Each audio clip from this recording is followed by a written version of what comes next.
When it rains in Cambodia, the bones come up, fragments of skulls, teeth, pieces of ribcage. They rise from the soil in the killing fields, like the earth itself is trying to confess.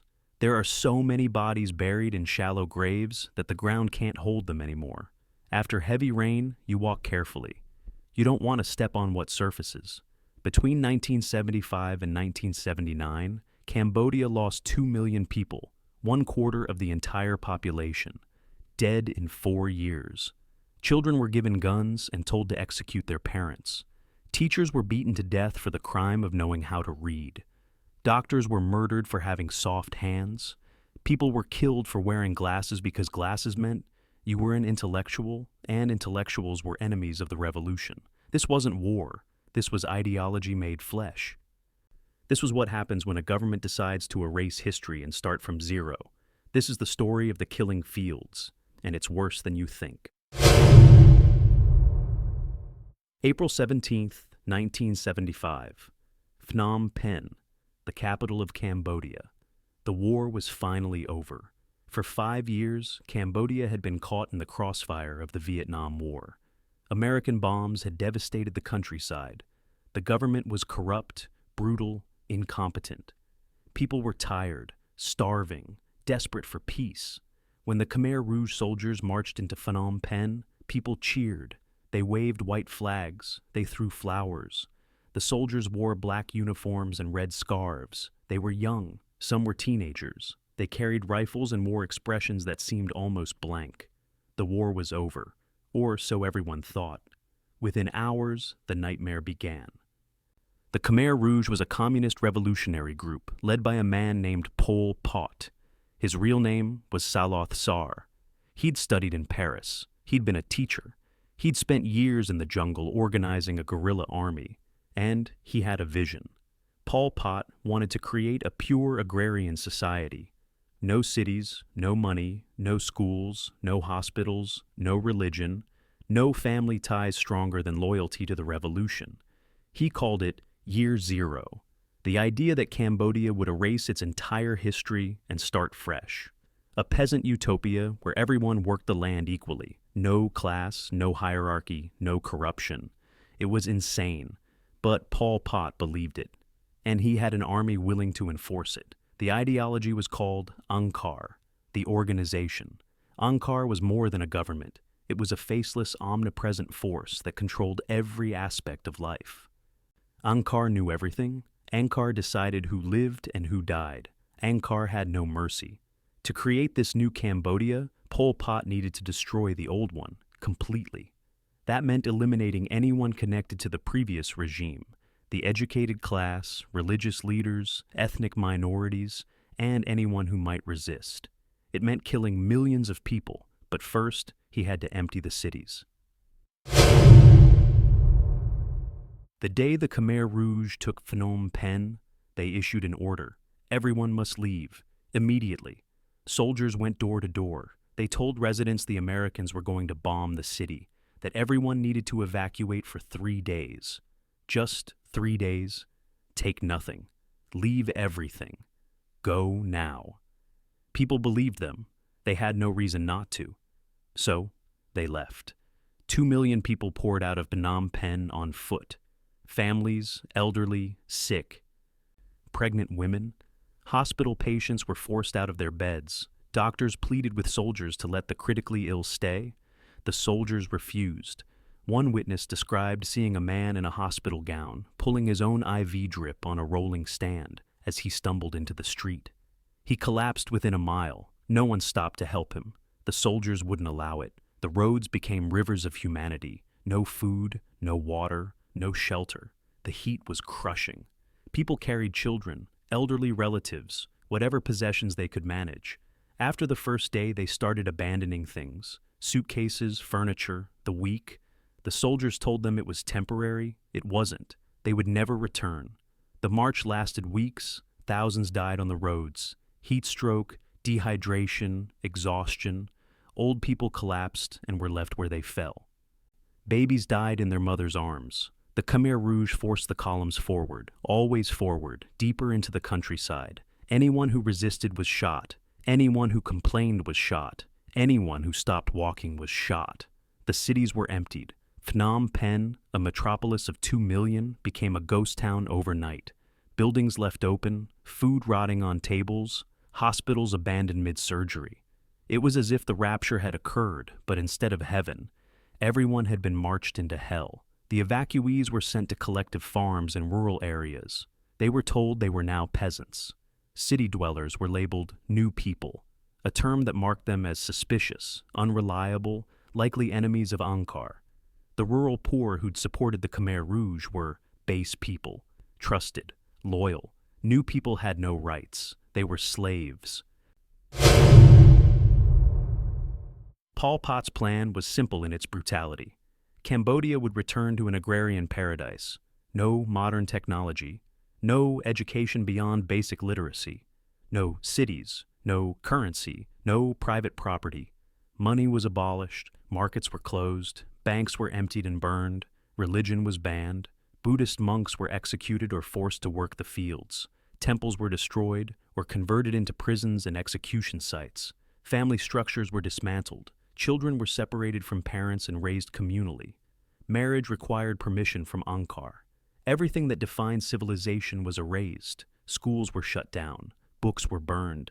Intellectuals were the first targets. Teachers, doctors, engineers, lawyers. Anyone with education was an enemy.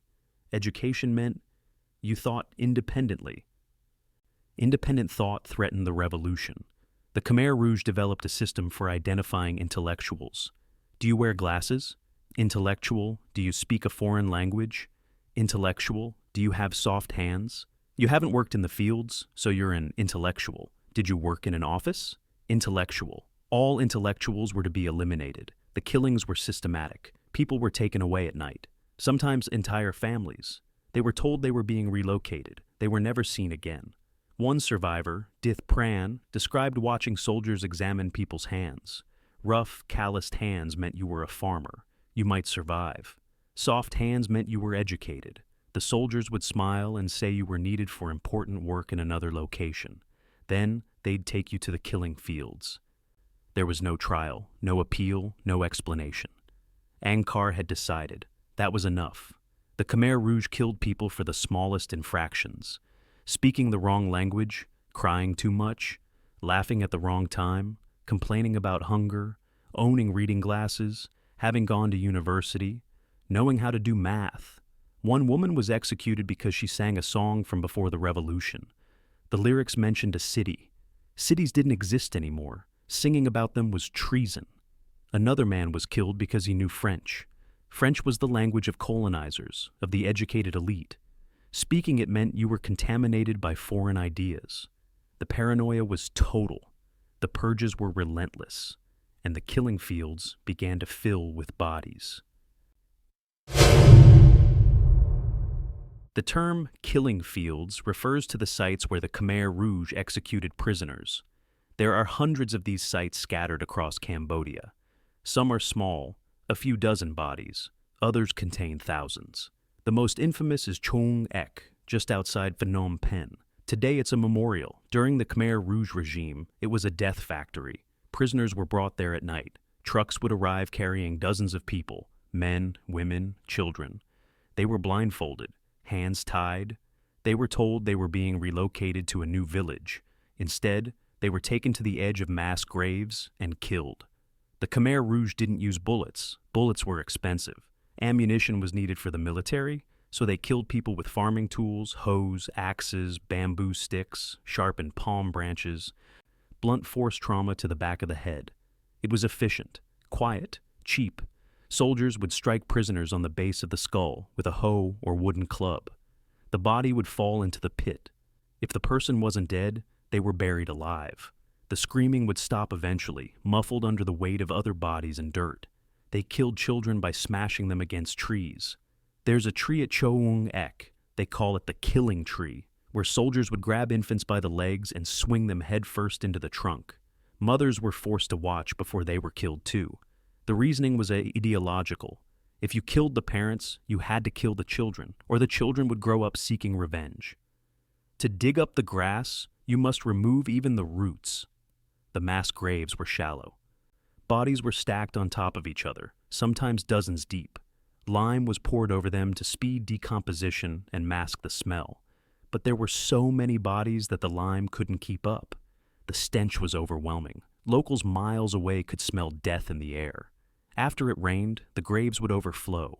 Water would pool on the surface, mixed with decomposed flesh. Bones would emerge. Clothing would surface. For years after the Khmer Rouge fell, farmers would find human remains while plowing fields. Even now, bones still surface, teeth, fragments of skull. The ground at Choeung Ek is unstable because it's built on layers of human remains. Walk carefully, the guides tell visitors. You're walking on graves. The Khmer Rouge kept meticulous records of some killings, but left no trace of others. Entire villages were liquidated and never documented. We'll never know the true number of dead. Estimates range from 1.7 million to 2.5 million. In a country of 8 million, that's genocide on an unimaginable scale. Not everyone sent to the killing fields died immediately. Some went to S-21 first. S-21, also called Tuol Sleng, was a high school in Phnom Penh. The Khmer Rouge converted it into a prison and interrogation center. Between 1975 and 1979, approximately 20,000 people passed through S-21. 7 survived. S-21 wasn't a prison in the traditional sense. It was a torture factory designed to extract confessions. The Khmer Rouge was paranoid about internal enemies. Spies for the CIA, the KGB, the Vietnamese. They saw conspiracies everywhere. So they tortured people until they confessed to crimes they hadn't committed. The confessions were absurd. People admitted to being CIA agents despite never having left Cambodia. They confessed to elaborate spy networks that didn't exist. They named friends, family, co-workers as conspirators. Then those people were arrested and tortured until they confessed too. The cycle was endless. The torture methods were medieval. Prisoners were shackled to the floor in tiny cells, sometimes for months. They were beaten with electrical cables, waterboarded, electrocuted, hung upside down until they passed out. Fingernails were pulled out. Prisoners were forced to eat their own feces. Children were tortured in front of their parents to force confessions. Parents were tortured in front of their children. Every prisoner who entered S-21 was photographed. The photos still exist. Thousands of haunted faces staring into the camera. Men, women, teenagers, children. Some look defiant, most look terrified. A few look empty, as if they'd already left their bodies. After prisoners confessed, they were sent to Choeung Ek and executed. The confessions were filed away. The photos were archived. The Khmer Rouge documented their own genocide with bureaucratic precision. One of the 7 survivors was Von Nath, a painter. He was spared because the Khmer Rouge wanted him to paint portraits of Pol Pot. He survived by creating propaganda art for the regime that was torturing him. After the Khmer Rouge fell, Van Nath returned to S-21. He painted what he'd witnessed. His paintings hang in the museum now. They show prisoners shackled to metal bed frames. Interrogators using pliers to pull out fingernails. Bodies hanging from gallows. He painted his trauma because he couldn't speak about it, and because he wanted the world to know what happened in that building. The Khmer Rouge recruited children, some as young as 10. They were easier to indoctrinate, easier to control. They had no memory of the old Cambodia, so they had nothing to compare the revolution against. Children were separated from their parents and raised in communal camps. They were taught that Angkar was their only family, that loyalty to the revolution came before blood, that their parents were suspicious, potentially contaminated by old ideas. Then they were given guns. Child soldiers were used as guards in labor camps, as executioners in the killing fields, as interrogators in prisons. They carried out orders without hesitation because they'd been trained not to question. Some were ordered to kill their own parents. There are accounts of children being told their mother or father was a traitor. The child would be handed a weapon, sometimes a gun, sometimes a farming tool, and told to prove their loyalty to Angkar. Many did it, not because they wanted to, but because refusing meant they'd be killed too. One survivor described watching a teenage guard beat a prisoner to death with a stick. The guard showed no emotion, didn't hesitate. Afterward, he sat down and ate his rice ration as if nothing had happened. He'd been trained to see prisoners as less than human, as enemies, as things that needed to be eliminated. The psychological damage to these children is immeasurable. After the regime fell, many child soldiers couldn't reintegrate into society. They'd spent their formative years committing atrocities. Some killed themselves. Others became violent, unable to process what they'd done. The Khmer Rouge didn't just destroy the victims, it destroyed the perpetrators too. The Khmer Rouge regime collapsed in 1979, not because of internal resistance, not because the international community intervened, but because Pol Pot made a fatal mistake. He started attacking Vietnam. Khmer Rouge soldiers raided Vietnamese border villages, killing civilians. Pol Pot believed Vietnam was weak, distracted by its own recovery from war. He was wrong. In December 1978, Vietnam invaded Cambodia. Within weeks, they'd captured Phnom Penh. The Khmer Rouge fled into the jungle. Pol Pot escaped to the Thai border, where he continued leading a guerrilla insurgency for years. When Vietnamese forces entered Cambodia, they found a country of ghosts, abandoned cities, empty villages, mass graves everywhere. Survivors emerged from the forests and labor camps, skeletal, traumatized, silent. The killing fields were discovered. S-21 was found intact, documents and photos still inside. The world finally saw what had happened, but the response was muted. The Cold War was still raging. Vietnam was a Soviet ally. The West, including the United States, refused to recognize the Vietnamese-backed government that replaced the Khmer Rouge. Incredibly, the Khmer Rouge retained Cambodia's seat at the United Nations until 1993. Pol Pot was never tried for his crimes. He died in 1998 under house arrest in the jungle, still claiming he'd done nothing wrong. He was 73 years old. He died peacefully in his sleep. Most of the senior Khmer Rouge leaders escaped justice. A few were tried decades later in UN-backed tribunals, but by then they were old, dying. The trials felt hollow. Justice came too late. For most victims, it never came at all. Today, Cambodia is rebuilding. Phnom Penh is a bustling city again. The economy is growing, tourism has returned, but the scars remain. The killing fields at Choyung Ek are now a memorial. Visitors walk past the mass graves. They see the killing tree. At the center of the site stands a stupa, a Buddhist memorial tower, filled with 5,000 skulls arranged on shelves. They're categorized by age and gender: children, women, men. Some still have blindfolds tied around the eye sockets. It's respectful, it's horrifying, it's necessary.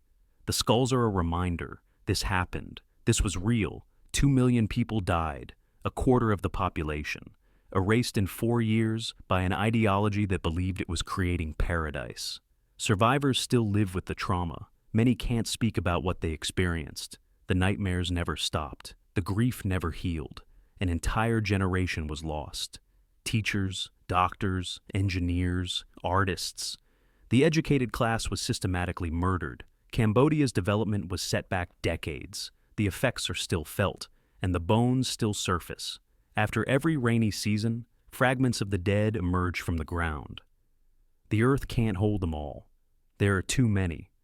Cambodia remembers. The rest of the world has mostly forgotten.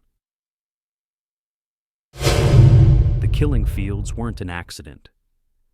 They weren't the result of chaos or mob violence. They were deliberate, calculated. The product of an ideology that believed you could perfect humanity by erasing everything that made us human. Pol Pot wanted year zero. He wanted to start fresh. He believed that by destroying the past, he could build a utopia. Instead, he built a graveyard. The horror of Cambodia isn't just the body count. It's the cold logic behind it, the bureaucracy, the record-keeping, the systematic nature of the genocide. People weren't killed in fits of rage. They were killed according to plan, documented, archived. This is what happens when ideology becomes more important than human life, when purity becomes more valuable than mercy, when a vision of the future matters more than the people living in the present. The Khmer Rouge killed intellectuals because intellectuals ask questions. They killed families because families create loyalty outside the state. They killed children because children remember. They tried to erase memory itself, and they almost succeeded. But the bones won't stay buried. They rise after every rain. A reminder that history doesn't disappear just because you want it to. The dead don't forget. And neither should we.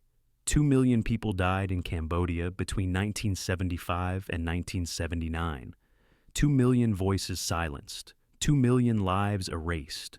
Their bones are still surfacing, still bearing witness, still demanding we remember.